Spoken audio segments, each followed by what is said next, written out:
अस्सलाम वालेकुम, welcome to gateway to MBBS. आज का जो हमारा टॉपिक है वो है एथेरोस्क्लेरोसिस।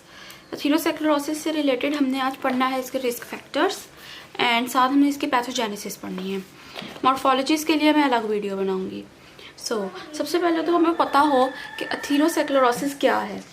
एथेरोस्क्लेरोसिस आपको पता है जैसे deposition of atheromatous plaque with in the vessel wall को हम एथेरोस्क्लेरोसिस कहते हैं। Arteriosclerosis the hardening of the vessel wall. What do you mean by deposition? अब इसमें क्या होता है कि आपके पास जो एथेरोमेटस प्लैक होता है उसकी भी एक अलग सी क्लासिफिकेशन या फीचर्स होते हैं, मॉर्फोलॉजी होती है जो कि अकोमुलेट होती है with in the vessel wall. वो हम आज पढ़ेंगे। देखिए जो स्ट्रक्चर होता है ना एथेरोमेटस प्लैक का, वो ऐसा होता है, आपको इस डायग्राम में नजर आएगा अगले पेज पे, इन द नेक्स्ट पेज। इसके अंदर जो है वो सबसे पहले तो आपके पास ट्यूनिकम, मीडिया, इंटीमा, एडवेंटिशिया 3 लेयर्स होती हैं। ये डिवेलप होता है with in the intima. Intima के अंदर ये डेवलपमेंट होती है इसकी प्लैक की। इंटीमा के अंदर इसकी डेवलपमेंट होती है तो ऊपर इसके ऊपर एक फाइब्रस कैप होती है, यूं एक फाइब्रस सी कैप होती है जो कि बनी होती है स्मूथ मसल सेल्स की।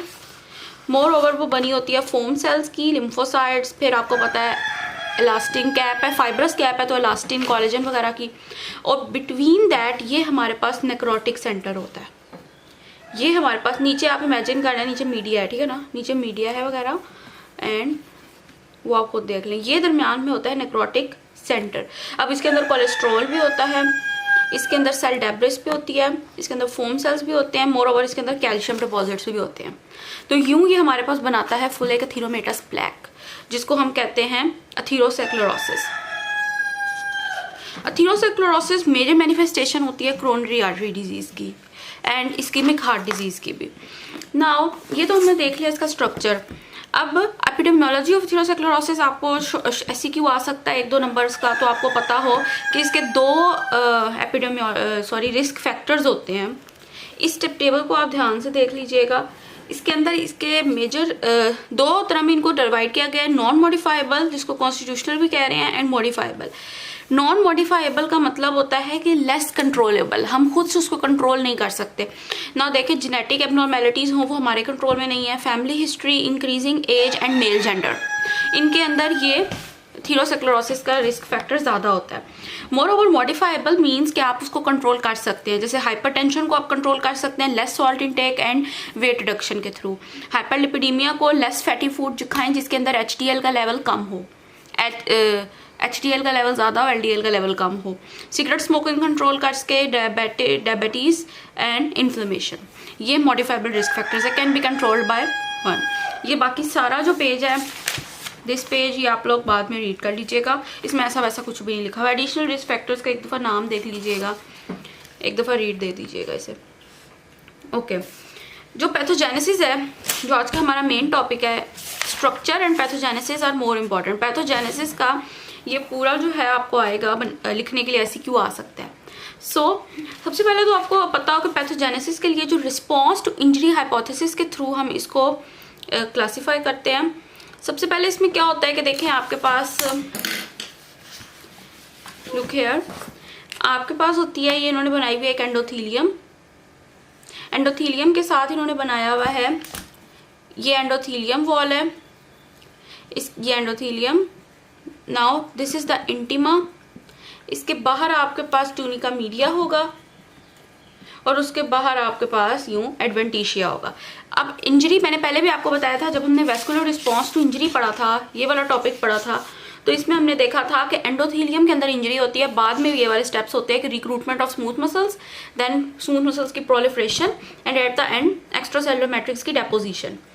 यही वाले सेम स्टेप्स यहाँ पे होंगे, एंड पे हमारे पास ये तीनों स्टेप सेम होंगे। सबसे पहले क्या है, आप डायग्राम को साथ रखिए, मेजर आपने डायग्राम से याद करना है, बाकी सब ऐसे ही लिखा हुआ है।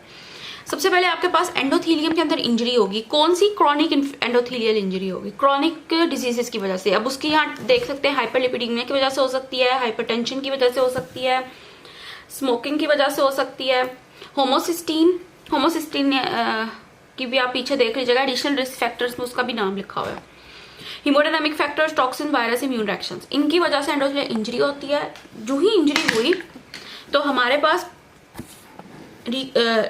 परमेबिलिटी ऑफ ब्लड वेसल बढ़ जाती है, एंडोथेलियम की परमेबिलिटी बढ़ जाती है, जिसकी वजह से जो मोनोसाइट्स प्रेजेंट होते हैं उन्होंने अब यहाँ से एडहेजन करके अंदर की तरफ रिक्रूट करना है। ये आप लोग 3rd ईयर में पढ़ चुके हैं पैथोलॉजी में कि कैसे रिक्रूटमेंट होती है, कैसे प्लेटलेट की एक्टिवेशन होती है, कैसे मैक्रोफेज की एक्टिवेशन होती है, वो सारा स्टेप आप लोग पढ़ चुके हैं। सो वही वाला काम यहाँ पे होगा कि हमारे पास जो है वो परमेबिलिटी ऑफ ब्लड वेसल बढ़ जाएगी, जिसकी वजह से मोनोसाइट्स जो हैं वो अंदर की तरफ माइग्रेट करेंगे, एडहेजन करके प्लेटलेट के थ्रू अंदर माइग्रेट करेंगे। अब क्या होता है कि जो हमारे पास लिपोप्रोटीन्स हैं वो भी अंदर अकोमुलेट होने लग जाती हैं। LDL लिपोप्रोटीन्स, HDL तो गुड फॉर हेल्थ होती हैं, बैड कोलेस्ट्रॉल LDL है वो अकोमुलेट करने लगती है। यहाँ देखिए ये सारा स्टेप हमारे पास कहाँ पे होगा, with in the intima. Intima के अंदर ये देखिए छोटे छोटे आपके पास अकोमुलेट होने लग गई हैं lipoproteins. Now in the next step जो मोनोसाइट्स अंदर की तरफ माइग्रेट कर गए थे वो कन्वर्ट हो जाएंगे इनटू मैक्रोफेजेस। मोर ओवर साथ स्मूथ मसल्स की रिक्रूटमेंट होने लग जाएगी, जैसा कि हम वैस्कुलर रिस्पॉन्स टू इंजरी में हमने यहाँ पढ़ा था कि स्मूथ मसल सेल्स की रिक्रूटमेंट होती है मीडिया से टुवर्ड्स द इंटीमा। सो वही वाला स्टेप होगा यहाँ पे कि रिक्रूटमेंट होगी, सेम हेयर। रिक्रूटमेंट के बाद अब क्या होगा कि जो मैक्रोफेजेस होंगे और जो स्मूथ मसल सेल्स जो रिक्रूट हुए हैं वो एनगल्फ कर लेंगे जो इंटीमा के मौजूद अंदर लिपोप्रोटीन्स हैं, LDLs हैं सॉरी, उनको इनगल्फ कर लेंगे। इनगल्फ करने के बाद अब एक फैटी स्ट्रीक डेवलप होने लग जाएगी। अब नाउ क्या होगा, लिपिड्स को अकोमुलेट किया, फैटी स्ट्रीक डेवलप हुई। अब फैटी स्ट्रीक से रिलेटेड मॉर्फोलॉजी में आपको नेक्स्ट वीडियो में बताऊंगी कि फैटी स्ट्रीक क्या है, कैसे बनती है। उसके बाद फिर जो है वो फैटी स्ट्रीक हमारे पास फाइब्रोफैटी एथीरोमा में कन्वर्ट हो जाएगी और यहाँ पे ये हमारे पास फुल एथीरोस्क्लेरोटिक प्लैक डेवलप हो जाएगा, जिसके पास एक फाइब्रस कैप होगी और नेक्रोटिक सेंटर होगा, including cholesterol, foam cells, calcium वगैरह सब कुछ। तो ये जो हमारे पास था प्रोसेस, इसके अंदर स्मूथ मसल सेल्स की जब उन्होंने इनगल्फ किया था लिपिड को तो उनकी हुई प्रोलिफरेशन होने के बाद उन्होंने वही एक्स्ट्रा सेलुलर मैट्रिक्स को डिपॉजिट करना शुरू कर दिया। ये आप देखें एक्स्ट्रा सेलुलर मैट्रिक्स मेजरली कौन सा डिपॉजिट हो रहा है, कोलेजन। ये देखें ये कोलेजन डिपॉजिट होने लग गया, आखिरी डायग्राम में आपको नजर आएगा ब्लू कलर का कोलेजन डिपॉजिट होने लग गया। ये हमारे पास नेक्रोटिक सेंटर है, ऊपर ये हमारे पास जो है ये फाइब्रस कैप है, ये पूरा एथीरोमेटस प्लैक डेवलप हो गया और इसको हम क्या कहते हैं, फाइब्रोफैटी एथीरोमा। इंजरी के बाद ये रिस्पॉन्सेज होते हैं।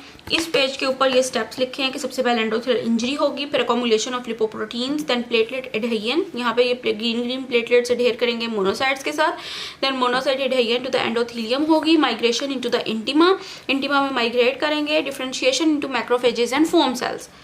देन हमारे पास जो है वो लिपिड अकोमुलेशन हो जाएगी within the macrophages, moreover within the smooth muscle cells बाद में रिक्रूट करेंगे एंड फिर उनकी प्रोलिफरेशन होगी और प्रोलिफरेट करके उन्होंने एक्स्ट्रा सेलुलर मैट्रिक्स की डेपोजिशन करानी होती है। तो ये हमारे पास यहाँ तक। उसके बाद एक और बात आपने याद रखनी है कि ये जो हमारे पास प्रोसेस है स्मूथ मसल सेल्स की प्रोलिफरेशन का और उसकी रिक्रूटमेंट का, इसको रेगुलेट कौन करता है, तो इसको ग्रोथ फैक्टर्स रेगुलेट करते हैं, वो इस पैराग्राफ में आपको मिल जाएंगे। Platelet drive growth factors, fibroblast growth factors and tumour growth factor alpha, ये इसको रेगुलेट करते हैं स्मूथ मसल्स की प्रोलिफरेशन एंड मैट्रिक्स की सिंथेसिस को। So this is the topic of today's lecture. ये हमने पढ़ा pathogenesis and it is very very important. अगर आपको पैथोजेनेसिस आ जाती है तो आप ये डायग्राम बना दीजिए, साथ ये लिख दीजिए, देन आप ये स्टेप्स लिख दीजिए, इट विल बी सफिशिएंट। क्योंकि ज़्यादा 5 नंबर का एमसीक्यू होता है उसके अंदर भी आपको अगर ये 3 नंबर का आता है, 4 नंबर का आता है, then it will be sufficient. ये सारा अगर आप लिखने बैठ जाएंगे देन इतना टाइम नहीं होता है। जस्ट आप रीड कर लीजिए एक दफ़ा कि आपको पता चले कि क्या क्या रोल प्ले होता है हम लोगों के पास विद एंडोथेलियल इंजरी के बाद इन चीज़ों का, हीमोडायनामिक फैक्टर्स का, लिपिड्स का, कौन से लिपिड्स हैं, किस टाइप के लिपिड्स हैं, सारे इधर लिखा हुआ है। इन्फ्लेमेशन में क्या होता है, ये इन्फ्लेमेशन आप सारी जो है वो 3rd ईयर में पढ़ चुके हैं। सो ये हमारा टॉपिक था। मॉर्फोलॉजीज हमने रखी है नेक्स्ट लेक्चर के लिए, फिर लेक्चर बहुत बड़ा हो जाता है तो इसलिए आई थिंक कि इतना सफिशिएंट होगा एक लेक्चर के लिए। ओके, अगर आपको कोई प्रॉब्लम हो किसी तरह की देन आप मुझे बता सकते हैं। एंड अल्लाह हाफिज़। सब्सक्राइब भी कर दीजिएगा इफ़ यू वांट।